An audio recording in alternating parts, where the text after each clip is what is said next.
Taifa letu lilitunga sera ya mawasiliano mwaka 1997. Sera ya mawasiliano ya mwaka 1997 ilijikita katika kuhakikisha taifa letu linavutia uwekezaji mkubwa katika sekta ya telecommunication na mambo yanayohusiana na mawasiliano katika taifa letu. Mheshimiwa Mwenyekiti, naomba nilipe bunge lako tukufu taarifa. Mwaka 2010 serikali yetu walileta bungeni Electronic and Postal Communication Act ikatungwa, ambayo iliweka vipengele ambavyo hivyo vitakuwa mwongozo wa hoja ninayotaka kuijenga siku ya leo. Mheshimiwa Mwenyekiti, kwanza kabisa serikali ya Chama cha Mapinduzi ambayo sasa inaongozwa na Rais mwanamama shupavu Daktari Samia Suluhu Hassan inapaswa kupongezwa kwa kiwango kikubwa. Serikali hii ya Chama cha Mapinduzi kwa takribani miongo, katika kipindi cha miaka 20, tumeona leo tumepewa statistics, taifa letu limeweza kuwa na line zilizosajiliwa zinazowafanya watu waweze kuwasiliana kwa kufika line milioni 97. Hongera serikali ya Chama cha Mapinduzi, hongera Rais Daktari Samia Suluhu Hassan.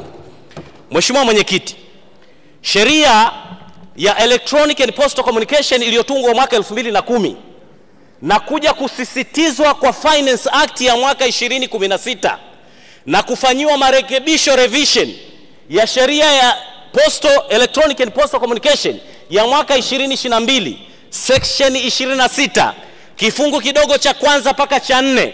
Ninaomba waziri ukae kwa kutulia na naibu wako mnisikilize ushauri ninaokwenda kuwapa kwa maslahi ya taifa. Mheshimiwa Mwenyekiti, sheria hii tulipoitunga mwaka 2010 na tukafanya mabadiliko yake mwaka 2022 katika masuala ya kampuni za mawasiliano, Mheshimiwa Mwenyekiti, tulitunga article ambayo iliyalazimisha makampuni yote ya simu Tanzania kujilisti katika stock of exchange kwa kuyataka kuachilia 25% ya stake zinunuliwe na Watanzania, na lengo la sheria lilikuwa jema kabisa, kuwafanya Watanzania waweze kumiliki uchumi wa taifa lao, ili tunaposema tunakuza uchumi, raia wa Jamhuri ya Muungano wa Tanzania wawe sehemu ya kumiliki uchumi wa taifa letu, kwa lengo la kuwafanya kuwa sehemu ya uchumi. Lakini Mheshimiwa Mwenyekiti, naomba kwa bahati mbaya sana niseme, wakati sheria hii inatungwa, tulipokuja kuifanyia revision mwaka 2022, tukatoa kipindi cha miezi 6 kuhakikisha makampuni yote ya telecommunication, MNOs zote za nchi yetu zinakwenda kujilisti ndani ya miezi 6 katika DSE ya Tanzania. Mheshimiwa Mwenyekiti, wakati huo hisa ambazo zilifanywa evaluation na owner wa kampuni ya kwanza walikuwa ni Vodacom Tanzania. Walipokwenda kujilisti kwenye stock of exchange, hisa ziliuzwa kwa shilingi 850 kwa hisa moja. Watanzania, watu wanaofanya biashara, viongozi wa serikali na sisi wabunge na wananchi wa kawaida wakavutiwa kwenda kununua hisa, wakawekeza katika stoku ya 25%. Na kwa bahati mbaya sana Mheshimiwa Mwenyekiti, sheria ile iliwataka 25% ya watakaonunua hisa wawe Watanzania, tukawa tumewa exclude foreign investors katika kununua zile hisa 55%. Mheshimiwa Jerry, naomba unisikilize kwa makini sana kaka yangu. Mheshimiwa Mwenyekiti, leo tunapozungumza hapa, baada ya Watanzania kutoa mitaji yao wakanunua hisa kwenye kampuni ambayo ilikuwa ya kwanza kulist kwenye stock of exchange, Mheshimiwa Mwenyekiti, kwa bahati mbaya sana nataka nikwambie, as today tunapozungumza, kwa kipindi cha miaka 8 watu wamechukua fedha zao na mitaji wamewekeza kwenye Vodacom.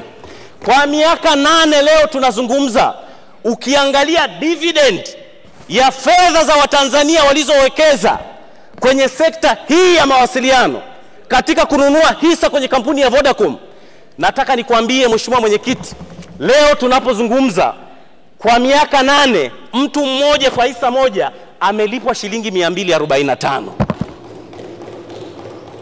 Amelipwa shilingi 245, sawa na wastani wa shilingi 35 kwa mwaka kwa hisa.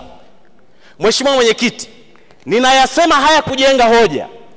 Kama mtu huyu amenunua hisa za shilingi milioni 100, angechukua fedha hizi akaamua kuziweka hata katika treasury bond au kwenye fixed deposit. Mheshimiwa Mwenyekiti, taarifa. Mheshimiwa Mwenyekiti, taarifa. Taarifa kutoka wapi? Mheshimiwa Kanyasu. Na kwanza nampongeza sana mheshimiwa mchangiaji, anachangia jambo muhimu sana. Mimi ni sehemu ya watu walionunua hisa, lakini hatujawahi kuona ile gawio, lakini hata ukitaka kuziuza hakuna mtu wa kumuuzia. Mheshimiwa Ilbari King, unaipokea taarifa ya Mheshimiwa Kanyasu? Mheshimiwa Mwenyekiti, ninaipokea taarifa hii ya DC mstaafu mwenzangu na naibu waziri mstaafu mwenzangu. DC mstaafu mwenzangu na naibu waziri.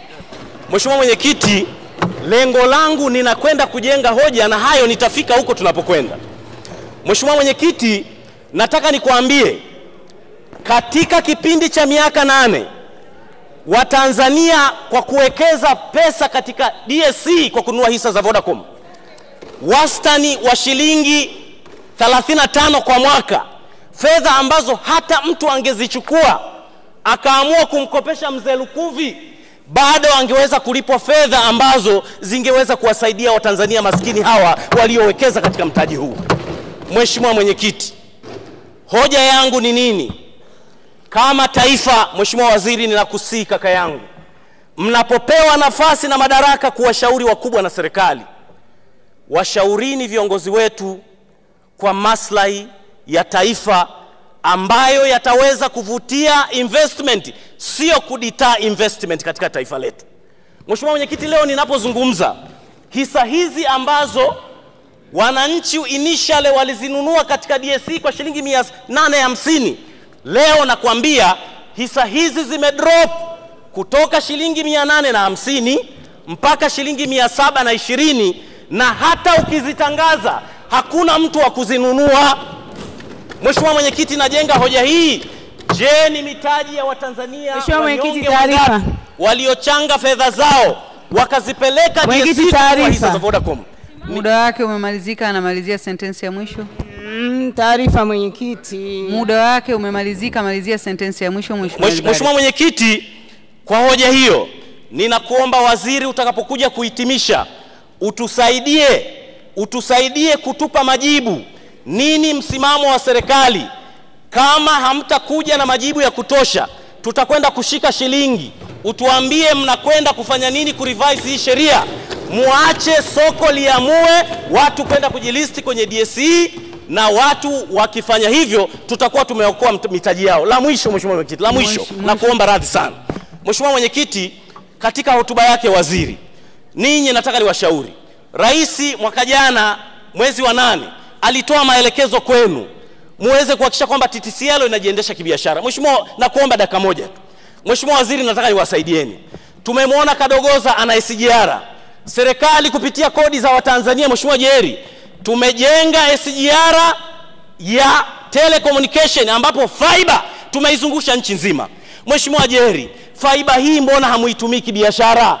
Kwa nini tuendelee kutoa fedha za Watanzania kuipa TTCL wakati kodi za Watanzania zimetumika kujenga fiber? Na kupa analysis ndogo ya Uganda peke yake. Ningekuwa nina muda ningekupa analysis ya mataifa 12.